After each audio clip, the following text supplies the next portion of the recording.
I sat down at 9 p.m. to check a single notification.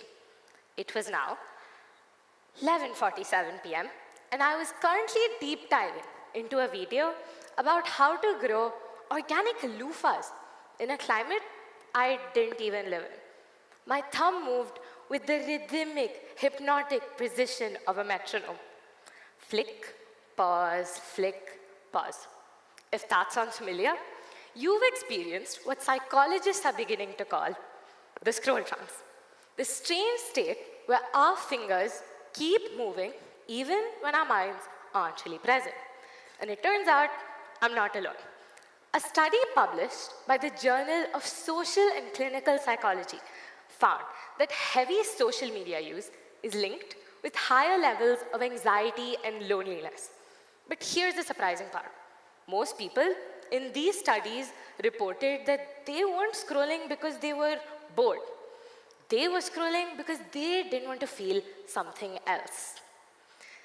Let me give you an example. A friend once texted me about meeting up the following weekend. I didn't want to go. So I backed out, opened another app, and started scrolling.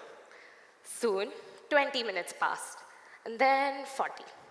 I wasn't scrolling because my content was amazing. I was scrolling because my phone had become a way to hide from my problems. Psychologists call this avoidance coping, when we distract ourselves instead of dealing with what we feel. This psychological blind spot isn't entirely new. In 1912, as the Titanic headed into an ice field, the wireless operators received 6 direct signals about the ice ahead. Yet, they weren't passed over to the bridge. But why? Because they were overwhelmed by a backlog of passenger telegrams and social updates. To put it precisely, the passengers of the Titanic were so focused on updating the feed of their day and letting others know about the danger coming up right in front of them that itself had become a way to hide from their problems. We are still doing this. Humans have always tried to escape uncomfortable emotions and feelings. But now, we just have the tools to do it much easier. Psychologist Adam Alter, who studies behavioral addiction, explains that there are infinite scrolling apps designed to keep us in a loop, meaning there'd be no natural stopping point. And while our thumbs keep moving, our thoughts get quieter. The numbers behind this silence are staggering. But what is it about these apps that make us feel so hooked? Well, a study published by the University of British Columbia shows that it takes only about 1 minute of scrolling for a user's mood to begin to drop. Yet, we stay on for much longer. But why? Because of what researchers are beginning to call the Zeigarnik effect, a psychological phenomenon where our brains feel an intense pressure to finish an unfinished task. On an infinite scroll, there's always one more task left.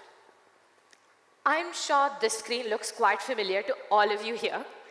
It's also the same reason Netflix starts its next episode before you can even find the remote. You didn't actually want to watch 6 more hours on a series about competitive bird watching, but your brain can't handle the cliffhanger. The infinite scroll is just a cliffhanger that lasts forever. See, the math is simple. For every hour you put into the scroll trance, you lose an hour of physical autonomy. You aren't scrolling because you're bored. You're scrolling because you've been programmed to fear the silence when you're not scrolling. But this silence is where the real signal is, the real human connection behind it all. I'm sure all of us here have sat down to do something important, but then got distracted, and one thing led to another, the classic situation of my organic loofahs. Well, disconnect each and every one of these rituals and remind yourself that the next time you feel like you're being a variable in this equation, start being the architects of your own time. Because it's not just about how often you touch a screen. It's about how long you let yourself be under each scroll trance. Thank you.